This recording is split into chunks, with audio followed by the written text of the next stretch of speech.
Hello student, welcome to my YouTube channel Rohit academy. Student, आज हम इस वीडियो में आप लोगों को बताएंगे क्लास 9th का सब्जेक्ट आप लोगों का हिंदी, यानी कि कक्षा 9 का विषय आप लोगों का क्या है, हिंदी है। अर्धवार्षिक परीक्षा का आप लोगों का पेपर है 2025 का, बिल्कुल न्यू पेपर, वायरल पेपर आप लोग के सामने लेकर के आए। हाफ ईयरली एग्जामिनेशन का आप लोग की बहुत ही भारी डिमांड थी कि अर्धवार्षिक पेपर लेकर आइए, यानी कि हाफ ईयरली एग्जामिनेशन का पेपर लाइए। तो आप लोगों की डिमांड पर पेपर का बिल्कुल न्यू पेपर, वायरल पेपर लाए हैं। 70 में 70 नंबर बिल्कुल कंप्लीट तरीके से बताएंगे, आप लोग को समझाएंगे।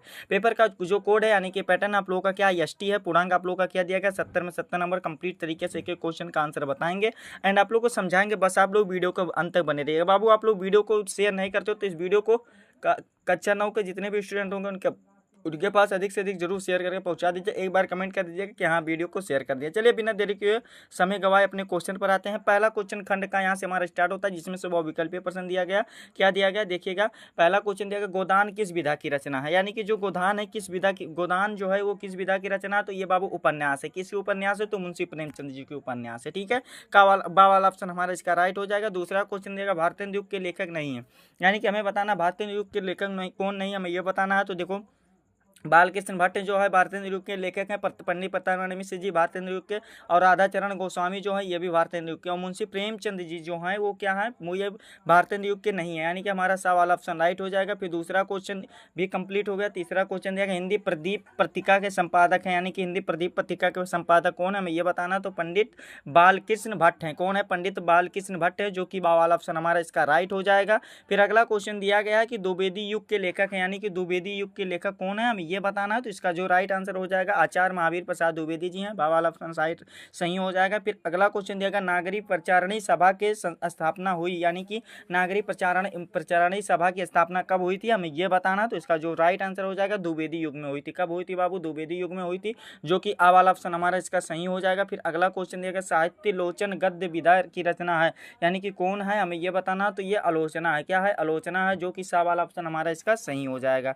ठीक है, फिर अगला क्वेश्चन 7वां दिया गया, रसो ग्रंथ की भाषा, यानी कि रसो ग्रंथ की भाषा क्या है, हमें ये बताना। तो ब्रज भाषा। क्या है? ब्रज भाषा, जो कि बा वाला ऑप्शन हमारा इसका सही हो जाएगा। और फिर 8वां क्वेश्चन दिया गया, ज्ञानाश्रयी शाखा के प्रमुख कवि हैं, यानी कि इसके प्रमुख कवि कौन है, हमें ये बताना। तो इसका जो राइट आंसर हो जाएगा बाबू, क्या हो जाएगा? कबीरदास हो जाएंगे। कौन? कबीरदास हो जाएंगे, जो कि बा वाला ऑप्शन हमारा इसका सही हो जाएगा। फिर अगला क्वेश्चन दिया गया कि आश्रयदाता राजाओं की प्रशंसा किस युग की प्रमुख विशेषता, हमें यह बताना। तो इसका जो सही आंसर हो जाएगा, क्या हो जाएगा बाबू? रीतकाल हो जाएगा। क्या? रीतकाल हो जाएगा, जो कि आ वाला ऑप्शन हमारा इसका सही हो जाएगा। ठीक है, फिर अगला क्वेश्चन 10 वाला दिया गया, यानी कि 10वां क्वेश्चन दिया गया, जो तुम्हार अनुशासन पाओ पाओ कबुक, क्या दिया गया? जो तुम्हार अनुशासन पाई कबुक दूब ब्राह्मण ब्राह्मण हिलावी, यानी कि इसमें चौपाई में कौन सा रस है, हमें यह बताना। तो इसमें वीर रस है। कौन सा रस है? वीर रस है, जो कि बा वाला ऑप्शन हमारा इसका सही हो जाएगा।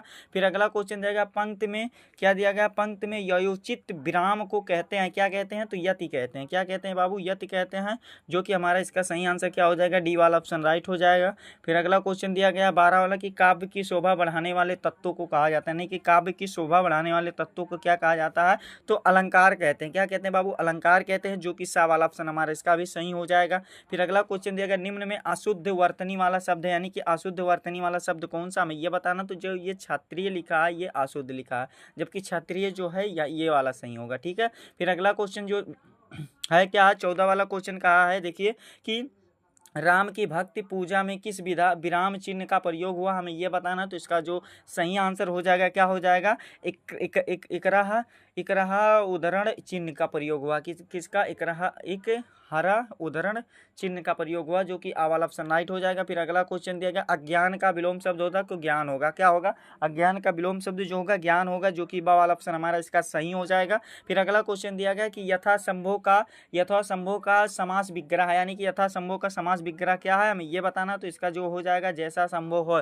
क्या हो जाएगा? जैसा संभव हो, जो कि डी वाला ऑप्शन राइट हो जाएगा। फिर अगला क्वेश्चन दिया गया, नर्म देश्वर का संधि विच्छेद है क्या, यानी कि नर्म देश्वर का संधि विच्छेद क्या जो हो जाएगा? तो नर्मदा प्लस क्या हो जाएगा, ईश्वर हो जाएगा। नर्मदा प्लस ईश्वर हो जाएगा, जो कि हमारा आ वाला ऑप्शन इसका सही हो जाएगा। ठीक है, फिर अगला क्वेश्चन देख लेते हैं। 18 वाला क्वेश्चन दिया गया कि मानवीय रूप में मानव शब्द है, यानी कि कौन सा रूप है, कौन सा विभक्त है, हमें ये बताना है। तो इसका जो राइट आंसर हो जाएगा, चतुर्थी विभक्ति क्या है, एक वचन है। चतुर्थी विभक्ति एक वचन है, जो कि ये हमारा सा वाला ऑप्शन इसका सही हो जाएगा। ठीक है, आगे का क्वेश्चन देखते हैं एंड आप लोग को बताते हैं और समझाते हैं। 19 वाला क्वेश्चन देखिए क्या दिया गया है कि क्रिय धातु विडिक लकार मध्यम पुरुष द्विवचन का रूप है, यानी कि कौन सा रूप है, हमें ये बताना है। तो इसका कुरियातम हो जाएगा, यानी कि बा वाला ऑप्शन हमारा इसका सही हो जाएगा। ठीक है, अगला क्वेश्चन है गच्छात रूप है गम का धातु का, यानी कि कौन सा रूप है, हमें ये बताना है। तो लट लकार प्रथम पुरुष बहुवचन है, क्या है, लट लकार प्रथम पुरुष बहुवचन है, यानी कि बा वाला ऑप्शन हमारा इसका सही हो जाएगा। ठीक है, इस प्रकार से आप लोग का बाबू 20 नंबर कंप्लीट हो गया और आप लोगों को देखिए 20 नंबर अच्छे तरीके से कंप्लीट करा दिया। आगे भी आप लोग को कंप्लीट तरीके से बता रहे हैं, आप लोग इसको कॉपी पेन लेकर के बैठ जाइएगा। सभी क्वेश्चन को जरूर अच्छे से नोट कर लीजिएगा और तैयार कर लीजिएगा। सभी को स्कूल कॉलेज में सभी डिस्ट्रिक्ट में यहीं से क्वेश्चन पूछा जाएगा, ये भी जान लो। चलो बिना देरी के अपने क्वेश्चन पर देखते हैं। खंड बा यहाँ से हमारा स्टार्ट होता है, जिसमें से 21 वाला क्वेश्चन दिया गया, निम्नलिखित गद्यांश पर आधारित प्रश्न का उत्तर दीजिए, जो कि 6 नंबर का क्वेश्चन है। और आप लोगों का टोटली जो रहेगा 3 क्वेश्चन पूछा जाएगा। गद्यांश में भी 3 क्वेश्चन पूछा जाएगा और 2 नंबर का प्रत्येक राइट आंसर देने पर मिलेगा। 6 नंबर यहाँ से और 12 नंबर अभी आप लोग को कंप्लीट करा देते हैं 2 से 3 मिनट में। ठीक है, क्या देखो क्या दिया गया, अरे मूर्ख या क्यों नहीं कहवा की कहा, अरे मूर्ख या क्यों नहीं कहा, यानी कि क्या है, कहवा कि जो कुछ ना होता तो चुका है, यानी कि ये आप लोग को गद्यांश इच्छा होगी तो पढ़ लीजिएगा। चलिए क्वेश्चन पर आते हैं और आप लोगों को सभी क्वेश्चन का आंसर बताते हैं। ठीक है, देखो क्या दिया गया है यहाँ पर, ये वो कैलाश वाला है, क्या कैलाश वाला जो चैप्टर है वहीं से लिया गया। देखो क्या दिया गया क्वेश्चन कि जो कुछ ना कहा होता वो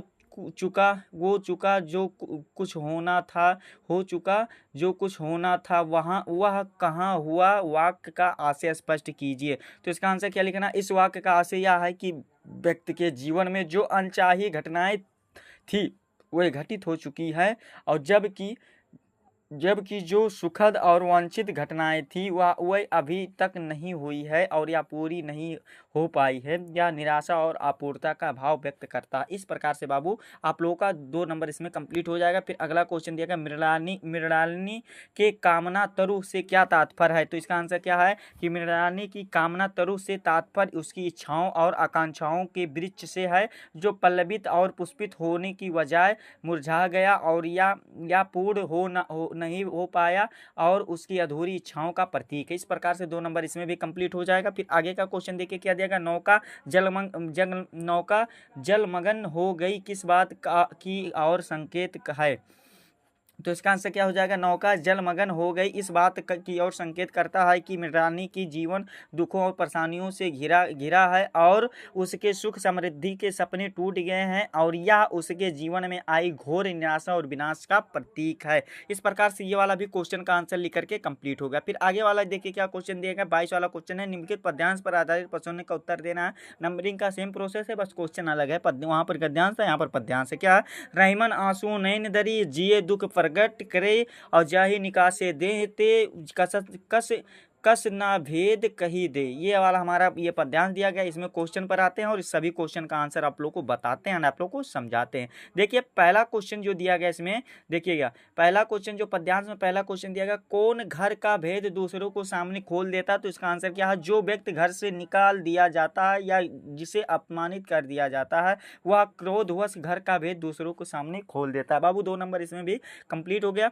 फिर आगे का क्वेश्चन देखिए क्या दिया गया, कौन यह प्रकट कर देता है कि इस व्यक्ति के हृदय में दुख है। तो इसका आंसर क्या हो जाएगा, नेत्रों से बहने वाले आंसू या प्रकट कर देते हैं कि व्यक्ति के हृदय में दुख है। 2 नंबर बाबू इसमें भी कंप्लीट हो गया। फिर अगला क्वेश्चन देगा, घर के भेद को बचाए रखने के लिए क्या आवश्यक है बताइए। तो इसका आंसर लिखना है कि अपने घर के भेद को बचाए रखने के लिए यह आवश्यक है कि किसी को भी घर से अपमानित करके ना निकाला जाए और ना ही उसे दुख दिया जाए, ताकि वह बदले की भावनाओं से घर के भेद का उजागर ना करे। इस प्रकार से बाबू 6 नंबर इसमें भी कंप्लीट हो गया। ठीक है, आशा करते हैं अच्छे तरीके से ये समझ में आ गया होगा। आगे का क्वेश्चन देखते हैं, आप लोग को बताते हैं और समझाते हैं। क्या क्वेश्चन दिया गया है, 23 का वाला दिया गया है कि निम्नलिखित संस्कृत गद्यांश पर आधारित संस्कृत संदर्भ सहित हिंदी अनुवाद कीजिए, जो कि 4 नंबर का दिया गया है। आप लोग को सज्जन्य से आधार सदाचार वाला चैप्टर से ये लिया गया। देखो इसका अनुवाद आप लोग अच्छे तरीके से जरूर कर लीजिएगा। क्या इसका अनुवाद अच्छे तरीके से जरूर कर लीजिएगा, स्क्रीन पर दिखा दे रहे बाबू, तैयार कर लीजिएगा। फिर अगला आप लोग का पद्यांश दिया गया, ये भी आप लोग को तैयार कर लेना है अच्छे तरीके से। नए मेहमान एकांकी के प्रमुख पात्रों का चरित्र चित्रण वर्णन करना है, यानी कि इसको लिखना है 5 नंबर, इसमें भी कंप्लीट कर लीजिएगा और पद्यांश वाला भी ऊपर वाला कर लीजिएगा। फिर आगे का क्वेश्चन देखो, पेपर का क्वालिटी जैसे हमारे पास स्टूडेंट सेंड किए थे वैसे आप लोग को बता रहे हैं। पेपर की क्वालिटी थोड़ा यहाँ पर जो लास्ट वाला पेज है यानी कि चौथा जो पेज है उसमें थोड़ा लो देखने को मिलेगा, लेकिन समझाने की फुल कोशिश रहेगी। आप लोग इसको नोट कर लीजिएगा। क्या है, कवि लेखक का जीवन परिचय लिखना, क्या लेखक का जीवन परिचय लिखना और उनकी दो दो रचनाओं को लिखना, क्या लेखक का जीवन परिचय और दो रचनाओं को लिखना है। क्या क्या दिया गया है देखिए, पंडित प्रताप नारायण मिश्र जी दिए गए, महादेवी वर्मा प्रेमचंद जी दिए गए हैं, यानी कि मुंशी प्रेमचंद जी। तो ये भी आप लोग अच्छे तरीके से 4 नंबर का क्वेश्चन, इसको तैयार कर लीजिएगा अच्छे तरीके से।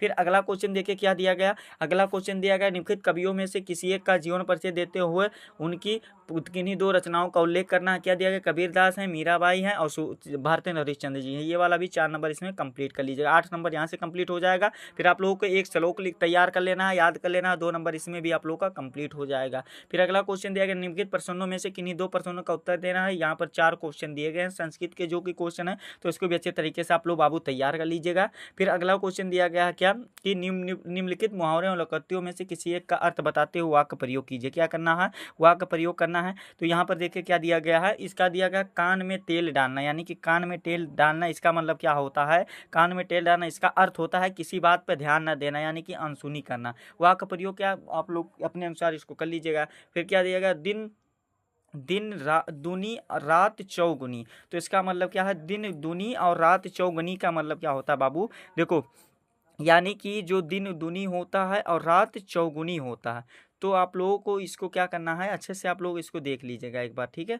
कुछ भी आप लोगों का एक ही बताना था ना, कितना बताना था, एक ही का अर्थ बताना था, तो एक बता दिए। तो इसको आप लोगों को 2 नंबर वाक्य का प्रयोग कर लीजिएगा, इसको आप लोगों का क्या हो जाएगा, 2 नंबर कंप्लीट हो जाएगा। फिर अगला क्वेश्चन इसी में दिया गया क्या कि निम्नलिखित में से किन्हीं 2 वाक्यों का संस्कृत में अनुवाद कीजिए, जो कि 4 नंबर का है, मैं सत्य कहूँगा। तो ये वाला भी अच्छे तरीके से तैयार कर लीजिएगा, क्या मैं सत्य कहूँगा, ये वाला तैयार कर लीजिएगा। फिर अगला क्वेश्चन दिया गया है कि संयम से लोग महान हो जाते हैं, तो ये क्या होता है, सत्य में जना महंतम भवंत, ये वाला हो जाएगा। इस प्रकार से आप लोग का 2 नंबर इसमें भी कंप्लीट हो जाएगा, एक और कर लीजिएगा। फिर अगला क्वेश्चन दिया गया, कैनरा बैंक के प्रबंधक क्या दिया गया, कैनरा बैंक के प्रबंधकों अर्धनर्थ ऋण प्राप्ति है तो एक पत्र लिखिए, अथवा करके दिया गया सहायक अध्यापक पद के लिए पत्र शैली के लिए शिक्षा निदेशक के नाम के आवेदन पत्र लिखे। तो इसको भी अच्छे तरीके से आप लोग तैयार कर लीजिएगा, ठीक है। यही था क्लास 9 का पेपर था, जो कि इस वीडियो में कंप्लीट आप लोग को फुल सोल्यूशन के साथ इस वीडियो में बता दिया गया, आप लोग को समझा दिया गया। आप लोग को ये हमारा प्यारा सा लवली सा वीडियो कैसा लगा कमेंट करके जरूर बताइए। हाँ, अगर आप हमारे चैनल पर नए हो तो बाबू चैनल को सब्सक्राइब कर लीजिएगा, बेल आइकन को दबा दीजिएगा। और आप लोगों को वीडियो को नहीं शेयर करते हो ना, तो आप ही लोगों के डिमांड पर आप ही लोग कमेंट करते हो, आप ही लोगों के लिए वीडियो बनाया जाता है। लेकिन इस वीडियो को जितने भी क्लास 9 के स्टूडेंट होंगे उनके पास अधिक से अधिक जरूर शेयर करके सभी स्टूडेंट पास भेज दीजिएगा, ठीक है, ताकि वो भी अपने अर्धवार्षिक यानी कि हाफ ईयरली एग्जामिनेशन की तैयारी अच्छे से कर सके और अच्छा नंबर ला सके, ठीक है। चलिए हम आप लोगों से मिलते हैं नेक्स्ट वीडियो में नेक्स्ट टॉपिक के साथ, तब तक के लिए जय हिंद, जय भारत, वंदे मातरम।